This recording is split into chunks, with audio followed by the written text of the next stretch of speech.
Fala pessoal, sejam bem-vindos a mais uma aula de desenho técnico mecânico. Hoje falaremos sobre cotagem. Lembrando que essas aulas visa a leitura e interpretação, certo? Então antes disso, peço a você que se inscreva no canal, ative o sininho e deixe seu like, que vai estar fortalecendo o canal. Então vamos para a aula.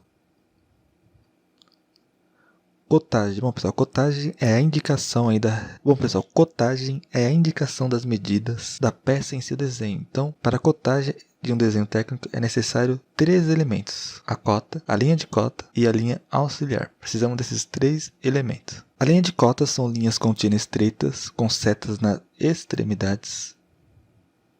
Nessas linhas são colocadas, pessoal, as cotas que indicam as medidas da peça. Então são linhas estreitas, linhas contínuas estreitas, com seta nas extremidades, a qual a gente coloca a cota, certo? Em cima dessa linha. Já a linha auxiliar, pessoal, é uma linha também contínua estreita, que limita a linha de cota, certo? Então a linha auxiliar é uma linha contínua estreita que limita a linha de cota. E as cotas são numerais que indicam as medidas básicas das peças e as medidas de seus elementos. Então as medidas básicas são comprimento, largura e altura, certo? Conforme vemos aqui na ilustração. Então temos aqui as três vistas, né? Vista frontal, vista lateral esquerda, vista superior. Na vista frontal está indicando aqui a cota, a altura. Na vista superior, o comprimento. E na vista lateral esquerda, a largura. Cuidados na cotagem. Bom, se ao cotar um desenho é necessária uma atenção em relação à seta, certo? Então aqui está mostrando os modelos errados e a maneira correta. Na verdade, isso aqui ainda não é a maneira correta.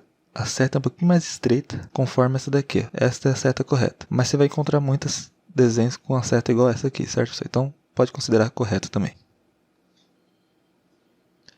Então, temos aqui. A seta deve tocar a linha de extensão. A cota acima da linha de cota, sem tocá-la. E a linha de extensão ultrapassa a seta mais ou menos 2 mm. A linha de extensão não toca a linha de contorno. E a cota esquerda da linha de cota, escrito de baixo para cima. Então perceba, de baixo para cima.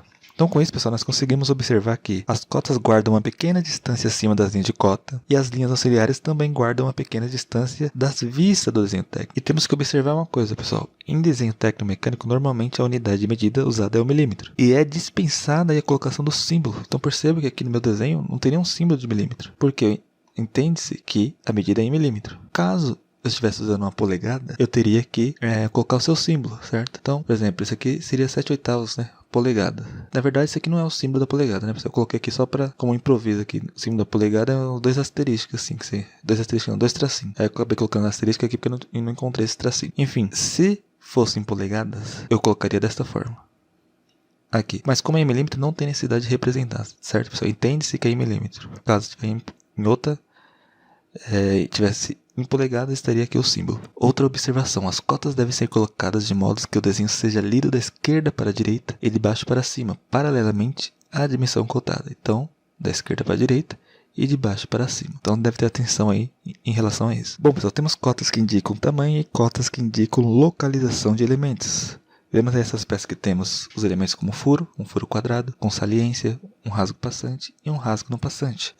Para fabricar peças como essas é necessário, por exemplo, interpretar além das cotas básicas, as cotas dos seus elementos, certo? Então, além das cotas básicas, que são comprimento, largura e altura, nós temos que interpretar as cotas dos elementos. Então, temos aqui essa peça que tem um quadrado, um furo quadrado, né? Passante, e tá aqui a cota 9 indica a localização do furo em relação à altura, a cota 12 indica a localização do furo em relação ao comprimento e a cota 10 e 16 indica aí o tamanho do furo, certo, pessoal, desse furo quadrado. As demais cotas aqui, comprimento, largura e altura, que são as cotas básicas, certo? Cotagem de peça simétrica. Então temos aqui dois exemplos, um sem linha de simetria e outro com linha de simetria.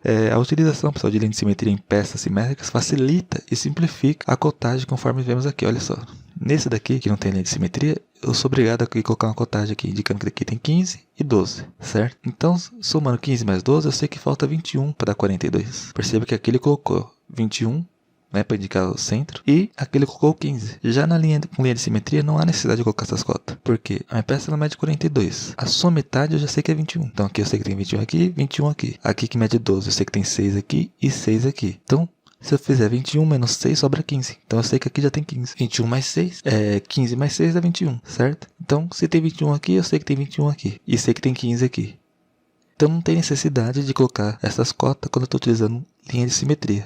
simplifica a cotagem, certo? Então, essa aqui é uma peça simples, mas tem peças mais complexas que, se fosse colocar todas as cotas, ficaria muito carregado. E a linha de simetria facilita. Aqui temos alguns símbolos, pessoal, que encontramos no desenho tecnomecânico, que são o símbolo do diâmetro, né, que indica o diâmetro, o R, que indica o raio, o quadrado, que indica que nós temos uma peça quadrada, o diâmetro esférico, que é essa sigla ESF, né, indica o diâmetro esférico, e o RESF, que indica o raio esférico. Então, temos aqui essa peça aqui, que eu sei que ela é cilíndrica, porque está indicando aqui o diâmetro de 20 e um diâmetro de 40, então eu sei que ela é cilíndrica. Aqui eu tenho uma peça que tem um diâmetro de 40 e um raio esférico, certo? Então eu sei que tem uma parte aqui que vai ter um raio esférico. E aqui um diâmetro esférico de 30 e um diâmetro de 18. Já que eu sei que tem uma parte cilíndrica e uma parte quadrada, certo, pessoal? Um diâmetro de 30 e uma parte quadrada aqui de 20. Então essas são as simbologias que você pode encontrar aí no desenho tecnomecânico, certo? Há muitos mais, mas essa é uma que você vai encontrar com certeza. E aqui algumas maneiras que nós podemos estar fazendo a cotagem de diâmetros. Cotagem de peças com elementos angulares. Bom, pessoal, no desenho técnico, o chanfro pode ser cotado de duas maneiras, por cotas lineares e por cotas lineares e angulares. Cotas lineares são aquelas que você já viu até aqui, e elas referem-se às medidas de extensão, e cotas angulares são aquelas que indicam medidas de aberturas de ângulos. Então temos aqui o chanfro sendo cotado por cotas lineares e vemos aí a representação em perspectiva e a sua vista frontal, onde a cota 8 e 18 indica aí o tamanho do chanfro. E aqui temos a cotagem completa, certo, pessoal? Então temos aqui a cota 8 e 12 indicando o tamanho do chanfro, aqui a cota 36 indicando o comprimento da peça, a altura a cota 20 e a largura a cota 6. Essa é a cotagem completa aqui.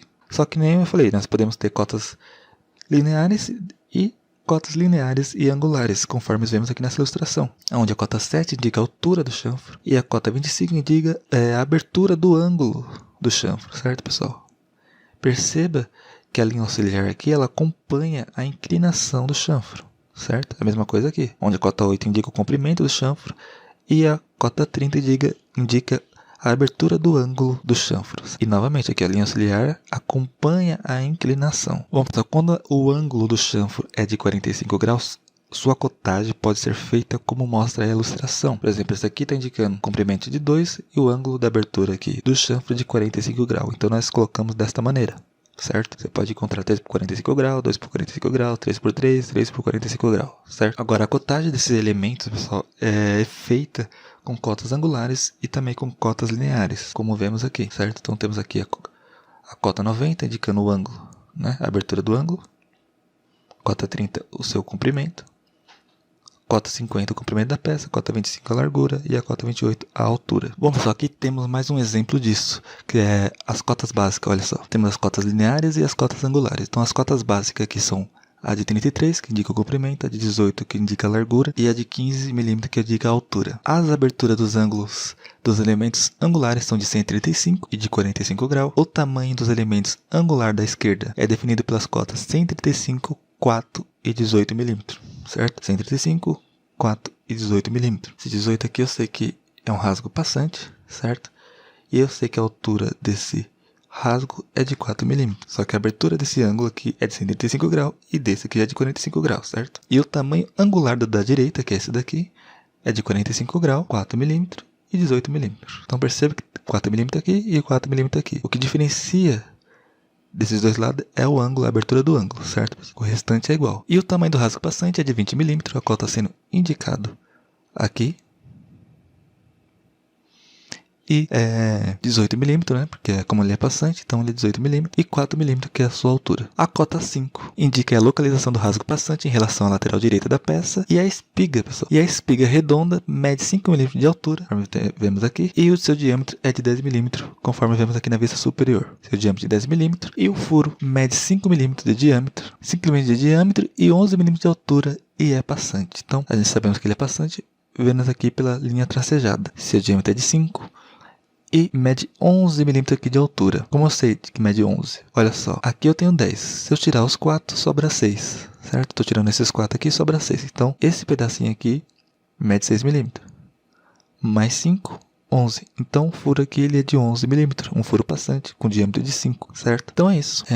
Essa foi Uma interpretação aí básica, pessoal. Que se você ir com cuidado, você consegue ir analisando coisa por coisa, certo? No começo pode ser difícil, mas depois você vai estudando aí, você vai tendo mais facilidade na interpretação. Então temos aqui a cotagem de elementos angulares também é normalizado pela ABNT de acordo com a norma NBR 10.126 de 1987. São aceitáveis as duas formas para indicar as cotas na cotagem angular. Compare as duas alternativas a seguir. Então temos essas duas formas. Percebemos que aqui essas três cotas aqui estão para fora e as restantes para dentro. Já nessas aqui todas estão para fora, certo? E fala aqui, ó. Cabe à pessoa que executa o desenho escolher a forma que melhor se adapte às características da peça. Então você tem que escolher conforme a peça. Então, pessoal, essa aula aqui de desenho técnico em relação aqui à cotagem, ela vai ser em duas partes. Essa foi a primeira parte, depois terá uma segunda parte. Então, essa aula se encerra aqui. Peço a vocês que se inscrevam no canal, ative o sininho e deixe seu like aí para estar fortalecendo o canal.